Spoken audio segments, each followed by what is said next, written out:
नया कोच, नई सोच, नया फैसला और नया पवाड़ा। पवाड़ा पंजाबी का लफ्ज है, इसका मतलब है लड़ाई। आप समझेंगे लड़ाई किस बात पे पड़ गई।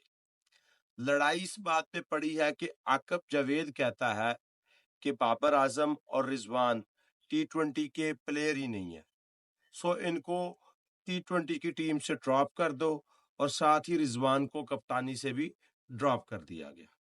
नया कोच आया, उसने कहा भाई तुम्हारा पुराना कोच तो पागल था, उसे तो पता ही नहीं है बाबर आजम और रिजवान के बगैर आप T20 का एशिया कप और वर्ल्ड कप जीत ही नहीं सकते। ये दोनों T20 के चैंपियन प्लेयर हैं, इनके बगैर पाकिस्तान की T20 टीम कंप्लीट नहीं है। अगर आप चाहते हैं कि मैं आपको वर्ल्ड कप जीत कर ला के दूं, तो मुझे ये दोनों प्लेयर टीम में वापस चाहिए। अब बताएं किसकी बात माने और किसकी बात को रद्द करें। सच्चे दोनों हैं। आकब जावेद जो बात कर रहे हैं ना कि ये T20 के प्लेयर नहीं है, वो मॉडर्न क्रिकेट की बात कर रहे हैं। मॉडर्न क्रिकेट में 160-70 का स्ट्राइक रेट T20 में चलता है। इसी वजह से वो एक नई लाट लेकर गए थे न्यूजीलैंड में। उस नई लाट ने थोड़ा स्पार्क दिखाया, उसमें हसन नवाज, उसमें मोहम्मद हारिस, उसमें सलमान अली आगा। अब जब माइक हसन ने आके सूरत हाल देखी, तो उन्हें लगा कि नहीं यार, जिस तरह की पाकिस्तान की क्रिकेट का डिमेंशन है ना, उसमें ये दोनों प्लेयर चाहिए, क्योंकि ये दोनों एंकर प्लेयर हैं, ये इनिंग बनाते हैं। और जब आपके पास दो ऐसे प्लेयर हों जो इनिंग बना सकते हो, तो फिर वो आपको जितवा भी सकते हैं। अब इन दोनों के अराउंड टीम खड़ी होगी तो डेफिनेटली दे विल परफॉर्म। अब मसला क्या है? मसला ये है कि ये दोनों एज ए ओपनर T20 में खेलते रहे हैं। अगर एज ए ओपनर खेलेंगे तो फिर वो वाला तेज जो शुरू में स्टार्ट होता है, ये वो नहीं दे पाएंगे। ये शुरू में पहले देखते हैं कि विकेट कैसा बिहेव करती है। अगर किसी ने कह दिया कि विकेट मुश्किल है, तो फिर ये विकेट मुश्किल हो या ना हो, विकेट को मुश्किल बना देते हैं। तब तक पूरी टीम का मोमेंटम टूट जाता है, अगले की बॉलिंग आप पर हावी हो जाती है।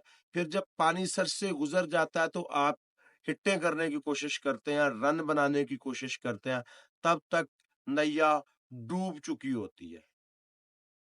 तो अगर आप, मैंने पहले भी एक वीडियो में कहा था कि एक प्लेयर का टीम में होना बहुत जरूरी है, चाहे वो बाबर आजम हो, चाहे वो रिजवान हो, क्योंकि एक एंकर प्लेयर इस टीम की, इस T20 क्रिकेट की जरूरत है। हर बार मार धाड़ वाला प्लेयर आपके काम नहीं आएगा। एक सेंसिबल इनिंग बिल्ड करने वाला प्लेयर आपकी टीम की जरूरत रहेगा। सो उस जरूरत के साथ आपको आगे जाना चाहिए। अब अगर माइक हसन ने ये डिमांड की है, तो इसका मतलब ये है कि फिर आपको हसन नवाज को मजीद नीचे लेकर आना पड़ेगा, या फिर जो उन्होंने 3-4 नंबर पर बैटिंग की है क्वेटा ग्लैडिएटर में, क्या वो इस वजह से की है कि उनको कन्वे कर दिया गया था कि भाई तुम 3-4 नंबर पे ट्राई करके देखो, और उस बंदे ने 3-4 नंबर पर भी 2 मैचों में अच्छी बैटिंग की। लेकिन अगर आप रिजवान और बाबर को एज ए ओपनर लाएंगे, तो फिर आपको 2-3 तेज बल्लेबाजों की कुर्बानी देनी पड़ेगी। जिस तरह के ये दोनों प्लेयर है ना, ये श्रीलंका में मेरा ख्याल है अच्छा परफॉर्म कर सकते हैं।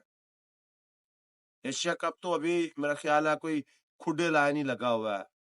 ये जो पाकिस्तान और इंडिया की रिसेंट झड़प हुई है, इसमें मेरा नहीं ख्याल कि कोई एशिया कप हो। अगर हो तो फिर उसके पता नहीं क्या कॉन्सिक्वेंसेस होंगे।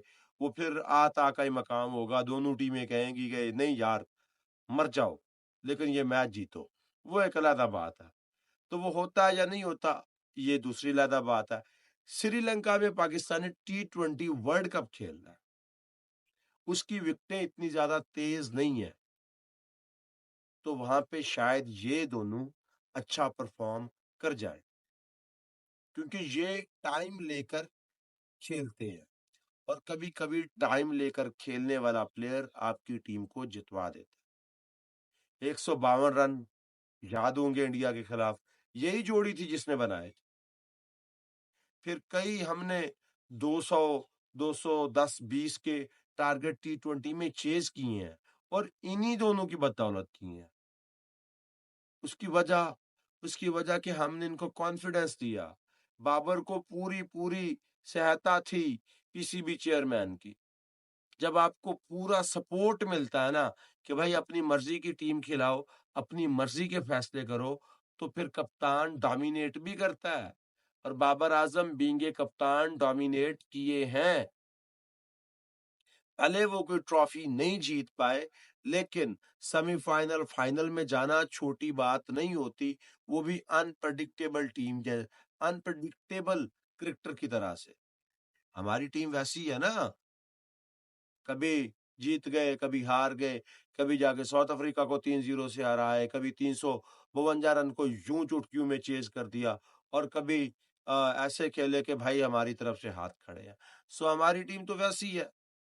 اگر ہم اپنے پلیئرز کو کانفیڈنس دیں گے نا، تو یہ آپ ان کو ایک بار میسج دے دیں کہ بھائی آپ اپنے حساب سے کھیلو، مگر اکارڈنگ ٹو سچویشن۔ اگر سچویشن پر اوور 15 رن کی ہے تو آپ اپنی سٹائل کو تبدیل کریں، اپنے سٹائل کو مرج کریں 15 رن کے اراؤنڈ باؤنڈ۔ جب آپ 12-13 کی ایوریج سے رن بناتے رہیں گے تو ایک سمے آئے گا، ایک وقت آئے گا کہ آپ کمفرٹیبل فیل کریں گے، پیچھے والی لائن اپ کمفرٹیبل فیل کرے گی۔ بابر اور رضوان کھاتا چڑھا جاتے ہیں، جیسے باپ پیسے کھا جائے تو پیچھے دکاندار کا بل بیٹا پے کرتا رہے سیلری سے، ویسے ہی یہ لوگ آئیں گے، اگر اپنی یہ نیچرل گیم کھیلیں گے جس طرح کے یہ کھیلتے ہیں، ٹک ٹک کرتے ہیں، تو پھر یہ باقی ٹیم پر بوجھ بن جائیں گے، اور پھر باقی سارے لوگوں پر سوال کھڑا ہو۔ شاید مائک ہسن یہ بات جانتے ہیں، اسی لیے کہا کہ ان کو میں سیدھا کر لوں گا، ان کو میں سمجھا لوں گا۔ ٹھیک ہے، تم بس کوشش کرو ان کو لے کے آؤ، پھر دیکھو کہ ہم چیمپئن ٹیم کو دوبارہ چیمپئن کیسے بناتے ہیں۔